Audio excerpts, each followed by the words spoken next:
नमस्कार मंडळी. कबीर सांगेल का तेजस्विनीचं सत्य सगळ्या घरच्यांना? चला तर मग पाहूया आजच्या पुढील भागात आपल्याला काय पाहायला भेटलं.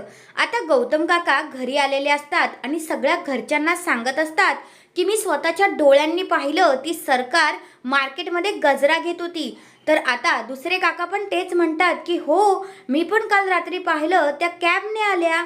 तेवढ्यातच आता मीनाक्षी काकू तिथे येते आणि म्हणते, अरे आता तर मी महाभयंकर एक गोष्ट बघितली. सरकार चक्क देवघरात बसली होती आणि देवघरात बसून तिने देवाची पूजा केली. आणि हो, आपण जे देवघरात रिपोर्ट ठेवलेत ना, ते पण त्या सरकारने वाचले आणि मग तिने परत ते तसेच ठेवले. अरे बाप रे, हे सगळं कळल्यानंतर मात्र सगळ्यांना खूप मोठा धक्काच बसतो कबीरला सोडून. मग आता मीनाक्षी काकू म्हणते, माझी आता 100% गॅरंटी आहे की ती जी व्यक्ती आहे ती मनस्विनी नाहीये, ही दुसरीच कोणतरी बाई आहे. मला नाही वाटत ती मनस्विनी, कारण मनस्विनी अशी नाहीच आहे. असं आता इकडे मीनाक्षी काकू सगळ्यांना बोलत असतात.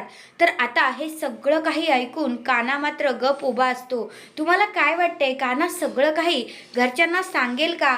मग आता जी सखी आहे ती म्हणते, मला तर आता खात्रीच पटली की आपल्या घरात आलेली व्यक्ती मनस्विनी नाहीच आहे, ती तेजस्विनी असावी, असा आता त्या सगळ्यांना डाऊट येतोय. तर कानाने सगळ्यांना सांगितलं पाहिजे का? आता ती योग्य वेळ आहे का? तुमचं मत काय आहे ते कमेंट करून नक्कीच सांगा. धन्यवाद.